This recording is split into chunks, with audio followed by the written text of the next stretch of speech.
నమస్తే, welcome to our channel. నేను పద్మిని. ప్రస్తుతం పాటు సోషల్ యాక్టివిస్ట్ కృష్ణకుమారి గారు ఉన్నారు, మాట్లాడదాం. మేడం నమస్తే. నమస్తే. రామ్ చరణ్ గారి మీద ఒక దాడే జరుగుతోందని చెప్పొచ్చు. ఆయన ఆల్రెడీ అయ్యప్ప మాల ధారణలోనే ఉన్నారు. కానీ ఇప్పుడు ఆయన ఒక దర్గాకి వెళ్ళటం, అక్కడ దర్గాకి వెళ్ళి అక్కడ సందర్శించడం కానీ మొక్కటం కానీ చేయటం అనేది డెఫినెట్ గా అటు అయ్యప్ప స్వామి భక్తుల్ని, హైందవుల్ని మనోభావాల మీద అది ఖచ్చితంగా తీవ్రమైన ప్రభావం చూపిస్తోంది అంటూ చాలా మంది దాని గురించి స్పందించడం జరుగుతుంది. ఎట్లా చూడొచ్చు ఈ అంశాన్ని? నేను ఎందుకో దీన్ని అంత నెగిటివ్గా చూడాలని అనుకోవట్లేదండి. ఎందుకంటే భక్తి చాలా వ్యక్తిగతమైంది. భక్తి ఎప్పుడు సామూహికమైంది కాదు. భక్తి వ్యక్తిగతమని ఎందుకంటున్నానంటే, భక్తి అనేది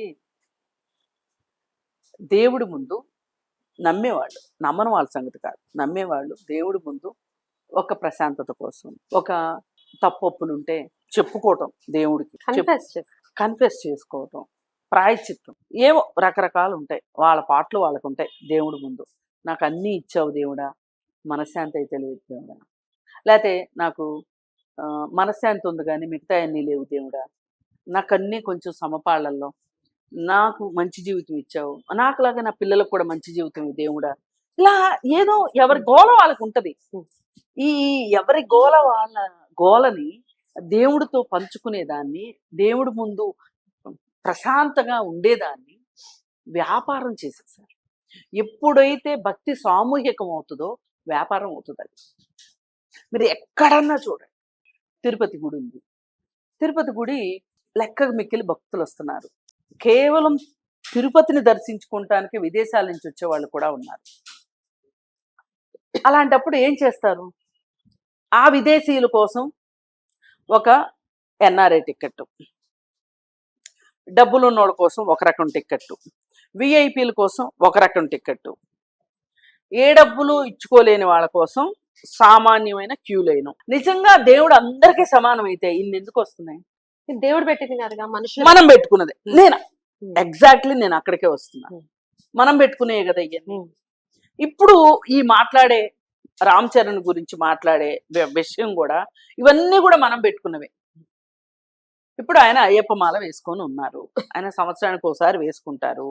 వేసుకున్నప్పుడు ఆ దుస్తులు అవి వేసుకుంటారు, పూజా కార్యక్రమాలు చేసుకుంటారు. చిరంజీవి గారు కూడా వేసుకుంటారు. సినిమా వాళ్ళు చాలా మంది వేసుకుంటారు. దీనిలో 3 రోజులు దీక్ష తీసుకునే వాళ్ళు ఉన్నారు, 7 రోజులు దీక్ష తీసుకునే వాళ్ళు, 11 రోజులు దీక్ష తీసుకునే వాళ్ళు, అలాగే ఇంకొంతమంది 21 రోజులు 41 రోజులు తీసుకుంటారు. తీసుకొని చాలా భక్తి శ్రద్ధలతోటి కొంతమంది ఇరుముడి కట్టుకొని ఆ కొండలు ఎక్కడం అంటే అదే మామూలు విషయం కాదు. ఏదో ఒక భక్తి పార్వస్యంతో చేస్తారు తప్పితే మామూలు ఇప్పుడు కాళ్ళకి చెప్పులు లేకోకుండా ఆ విధంగా చెయ్యడం అనేది, ఆ బరువు మోసుకుంటూ తిరగడం అనేది అది మామూలు విషయం కాదు. నేను నిజమైన భక్తుల చిత్తశుద్ధిని నేను ఏ రోజు తప్పుపట్టను. ఎందుకంటే వాళ్ళ మనశ్శాంతి కోసం, వాళ్ళ ఇష్టం అది. దాన్ని ఎప్పుడు కించపరచకూడదు. సామాన్య భక్తుల గురించి కించపరచకూడదు. ఈ సామాన్య భక్తుల్ని దేవుణ్ణి బేస్ చేసుకుని వ్యాపారం చేసే వాళ్ళ గురించి మనం ఎంతైనా మాట్లాడొచ్చు, ఏమైనా మాట్లాడొచ్చు. అయితే అలా చేసే వాళ్ళకంటే కూడా షార్ట్ టర్మ్ భక్తులు కూడా ఉంటారు కొంతమంది. వాళ్ళు విమానాల్లో వెళ్తా ఉంటారు. ఇప్పుడు చాలా మంది బస్సులు వేసుకుని వెళ్తారు, టాటా సుమోలు వేసుకుని వెళ్తా ఉంటారు, ట్రైన్లో వెళ్తారు, రకరకాలుగా వెళ్తారు. ఈ 11 రోజుల దీక్షలు ఇవి చేసేవాళ్ళు ఫ్లైట్లో వెళ్తుంటారు. ఇంకొంచెం సౌకర్యవంతంగా, డబ్బులు ఉన్నాయి కాబట్టి సౌకర్యవంతంగా వెళ్తారు. అది వాళ్ళ ఇష్టం.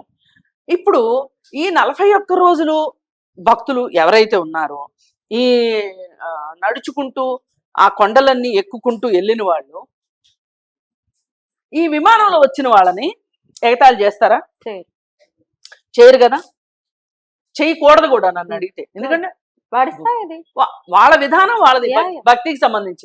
వీళ్ళ విధానం ఇది, ఏమి ఎగతాళి చేయకూడదు. అట్లాగే రామ్ చరణ్ కూడా ఆయన దీక్ష తీసుకున్న సందర్భంలో అలా వెళ్తున్న ఇదిలో ఆయనకి ఆ దర్గా మీద, నెల్లూరు దర్గా మీద, పెద్ద దర్గా మీద నమ్మకం ఉంది. ఆ దర్గాలోకి అంతకుముందు కూడా మగధీర సినిమా అప్పుడు కూడా ఆయన అక్కడికి వెళ్ళి మొక్కుకున్నాడు. మొక్కుకున్న తర్వాత ఆ సినిమా సూపర్ డూపర్ హిట్ అయింది. మళ్ళీ ఇప్పుడు కూడా ఏదో ఒక సినిమా చేయబోతున్నాడు, గేమ్ చేంజరు. ఈ ఏఆర్ రెహమాన్ దానికి మ్యూజిక్ ఇస్తున్నాడు కావచ్చు, వాళ్ళిద్దరూ కలిసి వెళ్ళారు. ఏఆర్ రెహమాన్ బాగా నమ్ముతాడు ఆ దర్గాని, Yeah. అందుకని చెప్పి ఆయనతో పాటు వీళ్ళిద్దరూ వెళ్ళారు. దానికి ఇప్పుడు మాటలు ఏంటి అంటే, అసలు అలా ఎలా చేస్తావు, దీక్షలో ఉండగా నువ్వు ఒకేసారి 2 రకాల ఇది ఎలా చేస్తావు, ఓ పక్కన హిందూ దీక్షలో ఉండి నువ్వు కడప దర్గాకి ఎట్లా వెళ్తావు, అది కడప నెల్లూరు ఏదో దర్గాకి ఎలా వెళ్తావు, ఇది ప్రశ్న ఇప్పుడు. పైగా అక్కడ దర్గా అంటే అర్థం ఏంటి, అక్కడ శవాన్ని దాచిపెట్టారు, వాళ్ళు శవాలను పూజిస్తారు, మనం విగ్రహాలను పూజిస్తాం, మనం చాలా గొప్పవాళ్ళం. కాబట్టి నువ్వెలా శవాలు దాచిపెట్టిన దాని దగ్గరికి, దర్గా దగ్గరికి నువ్వు ఎట్లా వెళ్తావు, పైగా ఈ డ్రెస్లో ఉండి అనేది ఇప్పుడు చర్చ. అయితే ఇలా చేయడం వెనకమాల ఎప్పటికప్పుడు ప్రతి మతం వాళ్ళు కూడా, నేను ఒక మతం అని అనట్లేదు, ప్రతి మతం వెనకమాల కొన్ని అకారణమైన విధానాలని పట్టుకొస్తారు. అవి ఏ చరిత్ర ఏ పుస్తకాల్లోనూ గ్రంథాల్లోనూ ఉండవు, కావాలని చేస్తారు. ఇప్పుడు అయ్యప్ప స్వామి దేవాలయంలోకి 10 సంవత్సరాలు లోపు 50 సంవత్సరాలు పైబడిన మహిళలు మాత్రమే వెళ్ళాలి అని చెప్పి ఒకప్పుడు రూల్ ఉండేది. దాన్ని బ్రేక్ చేస్తూ సుప్రీంకోర్టు తీర్పు ఇచ్చింది. ఆ సందర్భంగా ఎవరైనా ఈ 10 సంవత్సరాలు 50 సంవత్సరాల లోపు వాళ్ళు వెళ్తే చాలా గొడవలు చేశారు. ఈ గొడవలు పెట్టడానికి కూడా కారణము, ఆ తీర్పు ఇప్పించుకోవడానికి కూడా కారణం ఏంటి అంటే, అక్కడ కేరళలో పరిపాలన చేస్తున్న కమ్యూనిస్ట్ పార్టీ పరిపాలనని ఇబ్బందుల్లో ఇబ్బంది పెట్టడం కోసమే ఆ గొడవ అంతా చేశారు అప్పుడు. కానీ వీళ్ళు చెప్పినట్టు ఈ వయసు వాళ్ళ నుంచి ఈ వయసు వాళ్ళు వెళ్ళాలి అని చెప్పి ఏ గ్రంథాల్లోనూ లేదు, ఎక్కడా లేదు. ఇప్పుడు వాళ్ళు ఏమన్నారు, సుప్రీంకోర్టు ఏమందంటే, ఆ తీర్పు ఎంత వివాదాస్పదమైందైనా అది వేరే విషయం. ఏమంది అంటే, మీరు ఈ రూల్ పెట్టడానికి మీరు ఏ గైడ్ లైన్ ఫాలో అయ్యి ఏ పుస్తకంలో ఉన్నదాన్ని చూసి మీరు ఫాలో అవుతున్నారు, ఇది కేవలం మాటగా చలామణిలోకి వచ్చిందా, లేదు ఏదైనా గ్రంథంలో ఉందా అని అడిగారు. గ్రంథంలో లేదు అని చెప్పి వాళ్లే సమాధానం ఇచ్చేశారు కోర్టుకి. అలాంటప్పుడు కోర్టు ఆ విధంగా ఇచ్చింది. ఇప్పుడు అలాంటి వివాదమే ఇప్పుడు ఇది కూడా. ఎక్కడన్నా రాసి సేమ్ వివాదమే దర్గాకు కూడా అప్లై అవుతుంది. దర్గాలోకి ఆడవాళ్ళ ఎంటర్ కానివ్వరు, ఆ స్టెప్ పైకి ఓన్లీ మగవాళ్ళకి. దాని పైకి ఎక్కే అసలు ఎక్కడనే ఉంటుంది, అసలు అది రూల్డ్ అవుట్. ఇంకా సేమ్ అదే ఉంది దీనికి కూడా. అదే విషయంలో సుప్రీంకోర్టు జోక్యం చేసుకోలేదు. దేని విషయంలో? దర్గా విషయంలో. ఎందుకని ఆడవాళ్ళు ఎక్కకూడదు, ఆడవాళ్ళు కూడా ఎక్కుతారు. అక్కడ ఎలా ఉంటాయి అంటే, మగవాళ్ళు ఒకవైపు ప్రార్థన చేసుకోవచ్చు దర్గాలోకి, మసీద్ వైపుకి, మసీద్ దగ్గరికి ఆడవాళ్ళకి నో ఎంట్రీ. అట్లా కాదు. ఇప్పుడు మీరు అదే గమనించాల్సింది. అక్కడ ఏమవుతుందంటే ద్వారాలు వేరేగా ఉంటాయి, పెళ్లిళ్ళు కూడా అలాగే ఉంటాయి వాళ్ళకి. మీరు గమనించే ఉంటారు, పెళ్లిళ్ళు ఎలా ఉంటాయి, అసలు అసలు ఫోటోషూట్స్ కూడా ఉండవు వాళ్ళకి. అది వాళ్ళ కల్చర్. దర్గాని ఆడవాళ్ళు ముట్టుకోవడానికి లేదు. నేను కూడా దర్గాకి వెళ్ళిన అనుభవం ఉంది కాబట్టి చెప్తున్నా. స్టెప్ ఒకటి ఉంటుంది కదా, స్టెప్ దాటి వెళ్ళడానికి, ఆ దర్గాని ముట్టుకోవడానికి లేదు. వాళ్ళు చాలా దూరంగా ఉండి ఒక ఎలా చెప్తారు, ఒక విండో లాగా ఉంటుంది, ఆ విండో దండం పెట్టుకుంటూ ఉంటారు అంతే. మగవాళ్ళైతే అక్కడికి వెళ్ళి, మగవాళ్ళైతే వెళ్ళొచ్చు, స్టెప్ ఎక్కచ్చు, దాన్ని దండం పెట్టుకోవచ్చు, ముట్టుకోవచ్చు, everything you can do. Step ఎక్కడానికి లేదు. సేమ్ థింగ్ ఇక్కడ కూడా. So it is everywhere. నా దృష్టిలో మతాలన్నీ ఒకటేనండి. అన్ని మతాలు మహిళ పట్ల వివక్షతే ఉంది, అన్ని మతాలు. ఇప్పుడు రామ్ చరణ్ విషయం మాట్లాడుకుంటున్నాం కాబట్టి స్త్రీల వివక్షత గురించి నేను మాట్లాడలేదు. అన్ని ఏ మతము స్త్రీకి స్థానాన్ని ఇవ్వలేదండి, సరైన స్థానాన్ని ఇవ్వలేదు. అయితే ఇప్పుడు మనం ఈ విషయాన్ని ఎలా చూడాలి అంటే, దాడి అయితే జరుగుతుంది, అది ఒక మత సామరస్యంగా ఎందుకు చూడకూడదు మనం? ఏమవుతుంది?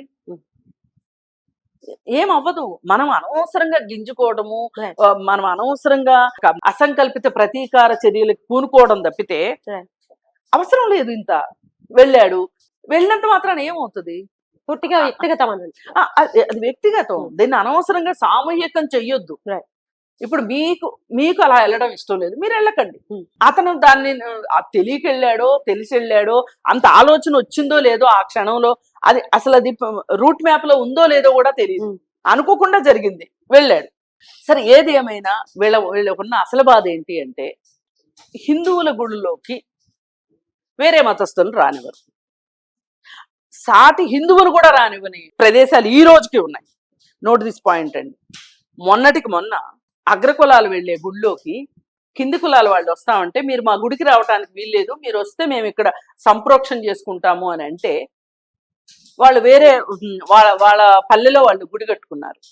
వాళ్ళు హిందువులే, వాళ్ళేమో క్రిస్టియానిటీలోకి మారలా. అసలు క్రిస్టియానిటీలోకి మారిన వాళ్ళు ఈ గుడికి రావాలని చూడరు. అసలు వాళ్ళకి చాలా నియమ నిష్ఠలు ఉంటాయి. అసలు వీళ్ళు ప్రసాదాలే తినరు వాళ్ళు. ఆ బ్యాచ్ అసలు నెక్స్ట్ లెవెల్. నెక్స్ట్ లెవెలా ఏ లెవెల్ అనేది కాదు నా ఉద్దేశం. ఇక్కడ మీరు హిందువులు సాటి హిందువుల మీదే మీకు ఏ ఏరియా కాదు అసలు. ఈ అంశం ఎక్కడ జరిగింది అని రాజమండ్రిలోనే ఎక్కడ పేపర్లో వచ్చింది, లేకపోతే నాకు మాత్రం ఎట్లా తెలుస్తుంది? పైగా ఇది మన దేశంలో ఉంది అనడానికి తార్కాణం ఏంటంటే ఒకప్పుడు దేవాలయాల్లోకి హరిజనుల ప్రవేశం గురించి చట్టమే చేశారు. హరిజనులు హిందువులు కాకుండా పోలే, హిందువులే వాళ్ళు. కాకపోతే వాళ్ళు వీళ్ళ దృష్టిలో తక్కువ కులాల వాళ్ళు, శూద్ర కులానికి చెందిన వాళ్ళు.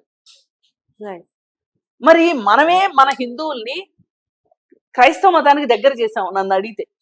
అసలు వీళ్ళు గుళ్ళల్లోకి రానిస్తే వీళ్ళు గనక మనం అందరం ఒకటే హిందువులమే అనుకుంటే గనక అసలు క్రిస్టియానిటీ ఇంత డెవలపే అయ్యేది కాదు. ఇప్పుడు మళ్ళీ మనం ఏంటి ఎదురుదాడి చేస్తాం వాళ్ళ మీద. అందుకే కేరళలో ఒక ఉద్యమం వచ్చింది తెలుసా అండి? అసలు మిమ్మల్ని గుళ్ళోకి రానివ్వలేదా, మీ పల్లెలో మీరే గుడి కట్టుకోండి. అలా ఒక ఆయన పిలిపించి కేరళలో దాదాపు 2000 గుళ్ళు ఉన్నాయి, ఇట్లాంటి గుళ్ళు. మీరు కావాలంటే మా గుడికి రావచ్చు అని చెప్తారు వాళ్ళు. పైగా అంటే ఇలా ఎందుకు సపరేట్ గుళ్ళు వచ్చినాయి చెప్పండి? ఇవాళ భక్తి ఎంత వేలం వెళ్ళి అయిపోతే మేము మతాన్ని రక్షించుకుంటున్నాం అనే పేరుతోటి విభజనలు ఎక్కువైపోతున్నాయి. ఇప్పుడు సందుకు ఒక గుడి, ప్రతి కాలనీకి 1-2 గుళ్ళు. బడి సరిగా ఉండదు కానీ గుడి మాత్రం ఉంటది. అందుకే నేనేమంటున్నా అంటే అసలు మీరు ఇలా అనుకోకుండా జరిగిన ఘటనలు పట్టుకుని వేలాడి తోకలు పట్టుకుని వేలాడే కన్నా మన హిందూ మతాన్ని మనం రక్షించుకోవాలి అంటే మనం ఏం చేస్తే మన హిందువులందరూ ఐక్యంగా ఉంటారు అనేది చూడండి తప్పితే పరమతం మీద దాడి చేసినంత మాత్రాన మీలో ఐక్యత వస్తుంది అని అనుకోవద్దు. అది నా ఉద్దేశం. అలాగే రామ్ చరణ్ ని కూడా అనవసరంగా ఇచ్చేయాల్సిన అవసరం లేదు. అతను ఏదో